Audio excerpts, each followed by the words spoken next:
Hello students. आज के इस लेक्चर में जो कि BSc part second paper third का किरचॉफ लॉ की स्टडी कर रहे थे। हम किरचॉफ लॉ की सहायता से परिपथ विश्लेषण में हमने जो प्रथम नियम है, जिसे हम धारा का नियम भी कहते हैं, और जो आधारित जो विश्लेषण विधि थी, जिसको हम संधि विश्लेषण विधि कहते हैं, इसके बारे में स्टडी कर ली थी। आज हम स्टडी करेंगे जो वोल्टा नियम या जो द्वितीय नियम पर आधारित है, जिसको हम लूप या पास विश्लेषण विधि कहते हैं, इसकी स्टडी करेंगे। सबसे पहले हम देखते हैं कि पास विश्लेषण होता क्या है। तो किरचॉफ के जो द्वितीय नियम या जिसे हम वोल्टा का नियम कहते हैं के आधार पर जो परिपथ जाल में विभिन्न पास और उनके पासों के समीकरणों को हल से उस जाल की जो विभिन्न शाखाओं में धाराओं के जो मान ज्ञात करने को जो है मान ज्ञात करते हैं, उसको हम क्या कहेंगे? पास विश्लेषण विधि कहते हैं। ठीक है। अब इस विधि में हम जो स्टेप्स फॉलो करेंगे किसी सर्किट पर, उसको देख लेते हैं। जो पहला स्टेप है उसको क्या करेंगे? हम उस सर्किट में पासों का निर्धारण करते हैं कि इस विधि में जो किस परिपथ में जो पास हैं वो कितने हैं। उसके पश्चात हम क्या करते हैं?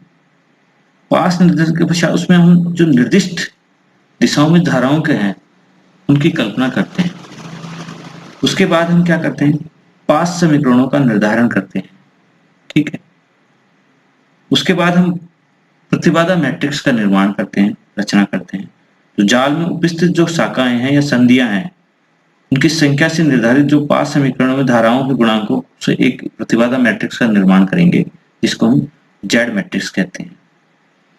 उसके पश्चात जाल के प्रत्येक पास में जो प्रभावित धारा है उसकी गणना करने के लिए हम क्या करेंगे कि जो प्रतिबाधा मैट्रिक्स है जेड, किस सारणिक का मान डेल जेड ज्ञात करके जो जेड मैट्रिक्स का जो प्रथम और द्वितीय और तृतीय स्तंभ जो प्राप्त हो गए, उनको ई मैट्रिक्स से प्रतिस्थापित करके उनके संगत सारणिक जो है डेल 1, डेल 2, डेल 3 आदि प्राप्त करते हैं। और उसके पश्चात I1, I2, I3 का गणना करेंगे।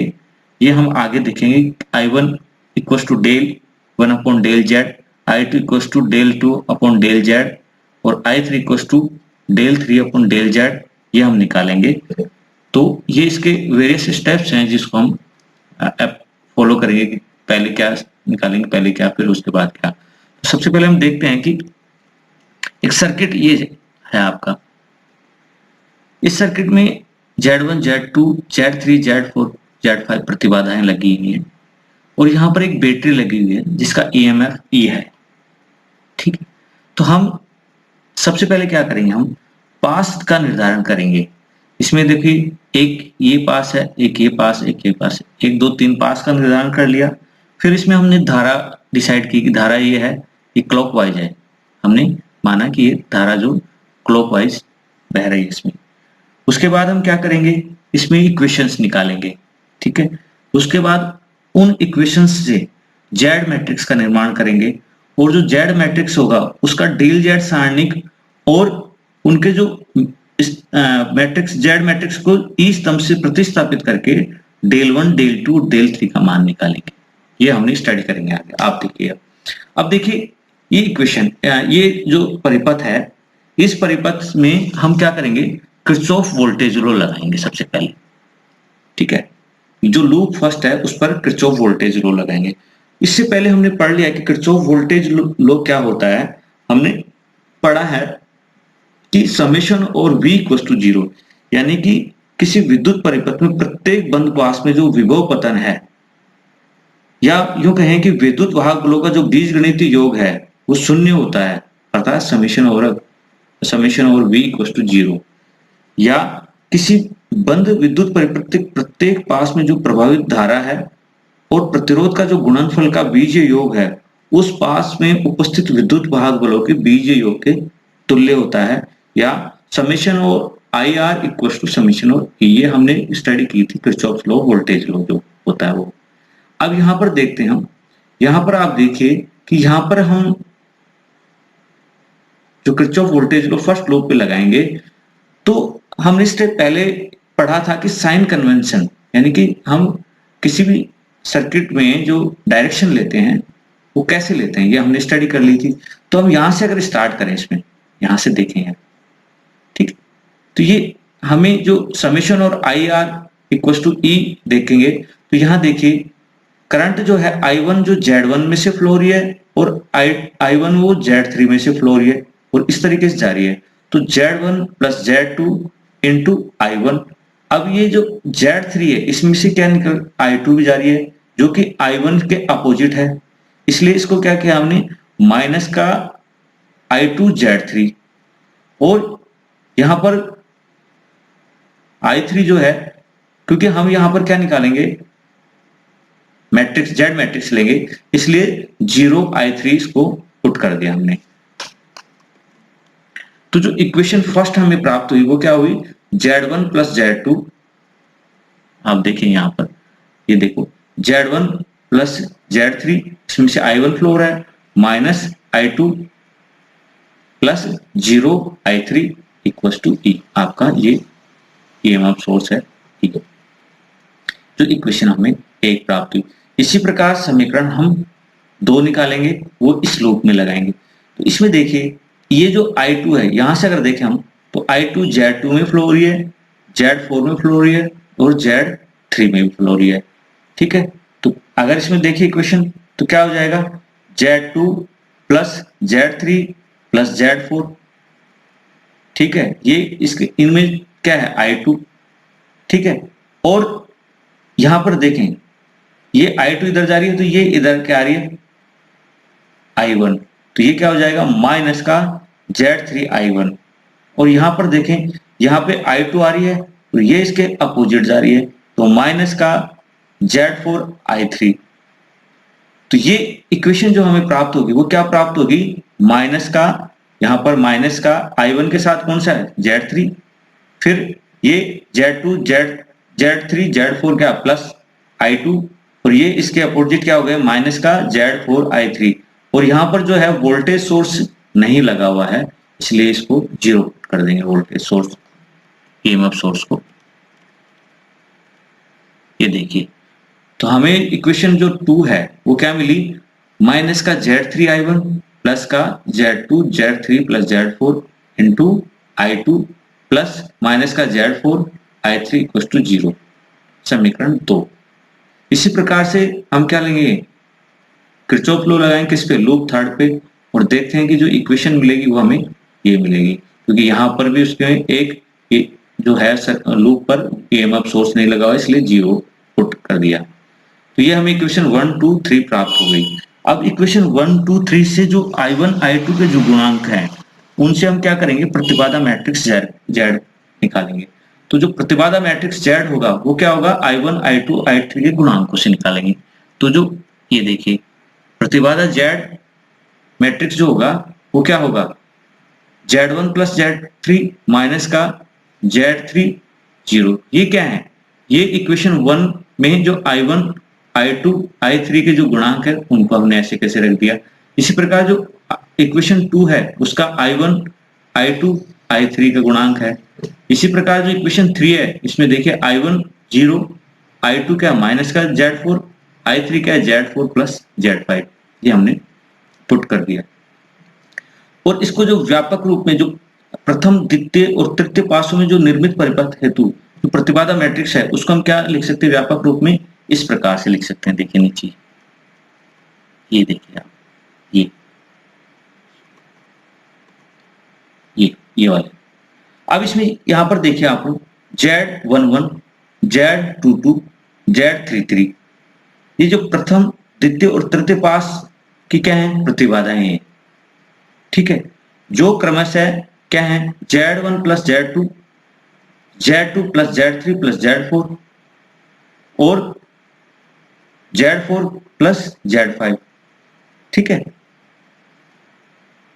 इन प्रतिबाधाओं के अलावा हमें कौन सी Z12 इक्वल टू Z21 देखो ये रही दोनों, ठीक है। और Z23 इक्वल टू Z32, ठीक है। ये Z ये 0 0 और Z13 और Z31, ठीक है। तो हम देखते हैं कि क्रमशः जो प्रथम पास और द्वितीय पास और द्वितीय पास और तृतीय पास, या यूं कहें प्रथम पास और तृतीय पास के जो मध्य अन्योन्य प्रतिबाधा हैं वो क्रमशः क्या है, माइनस का Z3 माइनस का Z3 माइनस का Z4 माइनस का Z4 और 0 0। अब इन पासों को, ये तीन जो पास हमें ऊपर मिले थे, इन तीन पासों के जो समीकरण 1 2 3 हैं उनको हम निम्न प्रकार से भी लिख सकते हैं। समीकरण 1 2 3 को हम क्या लिखते हैं, इस प्रकार से लिख सकते हैं, ठीक है। हमने लिख दिया, ये आपका जेड मैट्रिक्स, ये आपका जेड मैट्रिक्स है, ये ई और ये आई है आपका, ठीक है। जो अभी अपने यहां देखते हैं, क्योंकि जो ये इक्वेशन है, इस इक्वेशन से हमें आगे हम क्या निकालेंगे, डेल जेड का वैल्यू निकालना है। तो जो प्रतिबाधा मैट्रिक्स है इसका हम क्या लिखेंगे, सारणिक का मान निकालने के लिए इसको डेल जेड लिखेंगे। तो इसका सारणिक क्या हो जाएगा, सारणिक Z11 Z12 Z13 Z21 Z22 Z23 Z31 Z32 Z33, ठीक है। इसका वैल्यू वापस पुट कर दिया हमने, ये देखिए इसको सोल्व कर लिया तो हमें डेल जेड की वैल्यू ये मिल गई, ठीक है। अब हमें डेल वन का मान निकालना है। डेल वन का मान कैसे निकालेंगे हम, जो जेड मैट्रिक्स है, जो जेड मैट्रिक्स का जो प्रथम स्तंभ है उसको हम स्तंभ ई से मैट्रिक्स से प्रतिस्थापित कर उस सारणी का मान डेल वन लिख सकते हैं। तो जो ये डेल जेड है इसमें जो पहला स्तंभ है ये, इसको ई स्तंभ से क्या कर दिया हमने, प्रतिस्थापित कर दिया। तो यहाँ ई 0 0 पुट कर दिया, एज इट इज लिख दिया। उससे हमें क्या मिलेगा, I1 मिलेगा। तो I1 क्या होगा, डेल 1 अपॉन डेल जेड, इससे हमें I1 मिल जाएगा। और I2 निकालना है तो क्या करना पड़ेगा, जो डेल जेड सारणिक है इसमें जो ये स्तंभ है इसको ई स्तंभ से प्रतिस्थापित कर देंगे। तो यहाँ ये ई 0 0 क्या होगा, यहाँ पुट कर देंगे, ठीक है। उससे क्या मिलेगा, हमें डेल 2 मिल जाएगा उस सारणी को सोल्व करेंगे तो, ठीक है। ये देखिए आप, उससे हमें क्या मिलेगा, I2 नहीं मिल जाएगा, I2 del Z, I2 upon del Z क्या होगा, I2 होगा। इसी प्रकार से क्या होगा, जो जेड मैट्रिक्स है उसका जो तीसरा स्तंभ है उसको ई स्तंभ मैट्रिक्स से प्रतिस्थापित कर उसका जो सारणिक होगा वो डेल 3 का मान निकाल लेंगे, उससे I3 इक्वल टू क्या मिल जाएगा, डेल 3 अपॉन डेल जेड मिल जाएगा। तो इस तरीके से हमने देखा कि जो पास विश्लेषण है उसमें हम किस तरीके से धाराओं का मान निकालते हैं। इसको एक एग्जांपल से हम देखते हैं। एक सर्किट दिया हुआ है जिसमें धाराओं का मान हमें निकालना है और वोल्ट V1 और V2 का मान निकाला है। यहाँ पर V1 है और यहाँ पर ये V2 है। इसके अक्रॉस V1 निकालेंगे, इसके अक्रॉस V2 निकालेंगे। तो सबसे पहले हमने क्या किया, इसमें पास का निर्धारण किया, ठीक है। 1 2 3 पास निर्धारण किया। इन पासों में धारा की डायरेक्शन देखिए, ये क्लॉकवाइज हमने डायरेक्शन ली, ठीक है। इससे फिर हमने एक इक्वेशन, किरचॉफ लॉ से इक्वेशन लिख लिया। उस इक्वेशन से मैट्रिक्स निकालेंगे और मैट्रिक्स से डेल 1 डेल 2 डेल 3 का मान निकाल के I1 बराबर del 1 upon del Z, I2 बराबर del 2 upon del Z, I3 बराबर डेल 3 अपॉन डेल जेड की से वैल्यू निकाल लेंगे। और इसके अक्रॉस जो करंट होगा वो क्या होगा, उससे अपन क्या निकाल लेंगे, V बराबर IR से V1 V2 V3 निकाल, सॉरी V1 और V2 निकाल लेंगे। तो सोल्व करते हैं इसको। जो फर्स्ट लूप है उस पर हम किरचॉफ्स लॉ लगाते हैं। तो आप देखिए I1 जो है 6 और 5 में से बह रहा है, तो 6 + 5 I1। इसके अपोजिट कितनी है, I2 धारा है, तो माइनस का 5 I2। यहाँ पर क्या है, I3 0 I3 हो जाएगा, क्योंकि हमें क्या निकालना है, मैट्रिक्स फॉर्म में लिखना है, इसलिए इसको I3 को भी लिख लेते हैं बढ़िया। और यहाँ पर इक्विवेलेंट क्या है, 5 वोल्टेज, ये आपका यहाँ पर 5 वोल्टेज बैटरी लगी हुई है, तो ये EMF क्या होगा, 5। तो अपन किरचॉफ्स लॉ समेशन और IR इक्वल्स टू समेशन और E से लिख दिया इसका, ठीक है। 6 प्लस ये कितना होगा, 11 I1 माइनस का 5 I2 plus 0 I3 equals to 5। ये समीकरण 1 आ गया। इसी प्रकार से लूप 2 में समीकरण लिखेंगे किरचॉफ वोल्टेज लॉ से, ठीक है। तो लूप 2 में देखें तो आप देखिए, यहां से अपन देखें तो ये क्या 18 ओम जो रेजिस्टेंस है उसमें से I2 धारा बह रही है, 4 ओम में से भी I2 बह रही है और 5 ओम में से बह रही है। तो आप देखिए I2 देखें अगर, तो 18 प्लस 4 प्लस का 5 I2, और यहाँ जो I2 जा रही है ये 5 ओम में से यूं जा रही है, तो ये I1 इसके अपोजिट आ रही है, तो इसको क्या कहा हमने 5I1। और यहाँ पर अगर देखें तो ये I2 आ रही है इधर से और इसके अपोजिट I3 जा रही है, इसलिए 4I3 = 0। ये अपन ने इक्वेशन 2 निकाल लिया। इसी प्रकार से इक्वेशन 4 लिखेंगे, ठीक है। यहाँ पर आप इक्वेशन देखें तो यहाँ पर ये क्या आ रही है, 4 क्या आ रहा है, इसमें से करंट आ रही है I3, इसमें से करंट आ रही है I3, इसके अपोजिट कौन सी करंट आ रही है I2। तो इक्वेशन 3 क्या आ जाएगा अपने 0I1 माइनस का I2 क्या आ रहा है उसका अपोजिट आ रही है, इसलिए माइनस का 4I2 प्लस 4 प्लस 4 8I3 = 0। ये समीकरण आपका 3 प्राप्त हो, क्योंकि यहाँ पर कोई वोल्टेज सोर्स नहीं लग रहा है इसलिए 0 लगा दिया। यहाँ पर भी कोई वोल्टेज सोर्स नहीं सेकंड लूप में, यहाँ पर 0 होगा।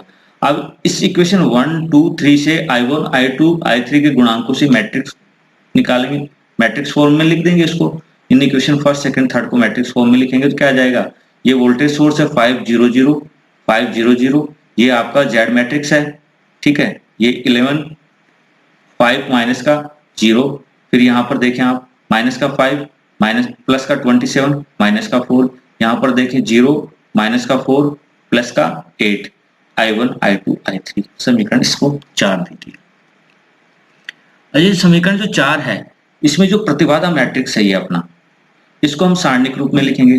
तो डेल जेड इक्वल टू क्या आ जाएगा, इसको सारणिक रूप में लिखकर सोल्व करेंगे तो 11, ये इसको गुणा किया, इसको इससे गुणा करेंगे तो यह आपको इसको सोल्व करेंगे, या आपको कितना यहाँ से सारणिक से कितना मान मिला डेल जेड का 2000 हमें मिला। इसको इक्वेशन 5 दे दिया इसको। अब हमें क्या निकालना है, डेल 1 का वैल्यू निकालना है। अब डेल 1 का वैल्यू क्या होगा, जो अपना डेल जेड है इसमें जो ये जो प्रथम स्तंभ है जेड मैट्रिक्स के प्रथम स्तंभ को स्तंभ ई मैट्रिक्स से प्रतिस्थापित कर उस सारणिक का मान डेल 1 लिखते हैं। तो क्या करेंगे, इसको ई से स्थापित कर देंगे, प्रतिस्थापित कर देंगे, तो प्लस का 5 0 0 माइनस का 5 ऐसे एज इट इज रह जाएगा, ये भी एज इट इज रह जाएगा, ठीक है। तो इससे क्या आ जाएगा डेल 1 की जो वैल्यू, इसको सोल्व करेंगे सारणिक को, तो डेल 1 का जो वैल्यू आएगा वो 1000, ठीक है। अब अगर अपने को इस डेल 2 निकालना है तो क्या करेंगे, इसमें से अपन सेकंड वाले स्तंभ को रिप्लेस कर देंगे। तो यहाँ पर तो पहला तो ऐसे से आ जाए 11 माइनस का 5 0। अब ये जो सेकंड स्तंभ है यहाँ पर क्या पुट कर दिया हमने 5 0 0, ठीक है। इसको सोल्व करेंगे तो क्या मिला हमें 200। इसी प्रकार से अगर डेल 3 निकालना है तो क्या करेंगे, हम थर्ड स्तंभ को इसको प्रतिस्थापित कर देंगे, इसको यहां से इसको यहां कर देंगे तो क्या आ जाएगा आपका डेल 3 प्राप्त हो जाएगा। इस सारणी को सोल्व करेंगे तो क्या आ जाएगा 100। इस तरीके से अपने को I1 I2 I3 की वैल्यू निकाल लेंगे। I1 क्या हो जाएगा डेल 1 अपॉन डेल जेड, तो डेल 1 का मान कितना था 1000 और डेल जेड का मान कितना है 2000, कितना आया 0.5 एम्पियर। I2 क्या होगा डेल 2 अपॉन डेल जेड, इसको सोल्व करेंगे तो क्या आ जाएगा 0.1 एम्पियर। और इसी प्रकार से I3 क्या आ जाएगा डेल 3 डेल जेड, इसको सोल्व करेंगे, डेल 3 का मान 100 है, डेल जेड का मान 2000 है, इसको सोल्व करेंगे तो 0.05 एम्पियर। इस प्रकार से हम I1 I2 I3 की वैल्यू निकाल लेते हैं पास विश्लेषण विधि से, ठीक है। अब हमें क्या निकालना V1, तो V इक्वल टू क्या होता है IR, ठीक है। अब देखें, अब डायग्राम देखते हैं वापस, देखिए आप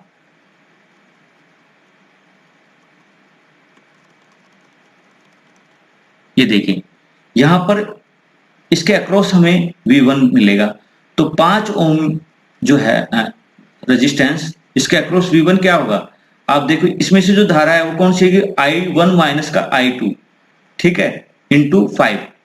I1 और I2 की वैल्यू हमने निकाल रखी है, तो I1 minus I2 into 5, I1 minus I2 into 5, ठीक है। I1 का मान कितना है 0.5, I2 का मान कितना है 0.1।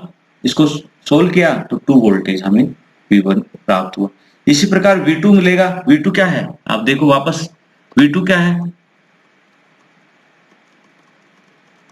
V2 4 ओम का जो रेजिस्टेंस है, इसके अक्रॉस जो आपका वोल्टेज होगा, ये देखिए, ये यहाँ पर V2 है, ठीक है। तो यहाँ से I2 माइनस I1 धारा हमें इसमें से मिलेगी, तो I2 माइनस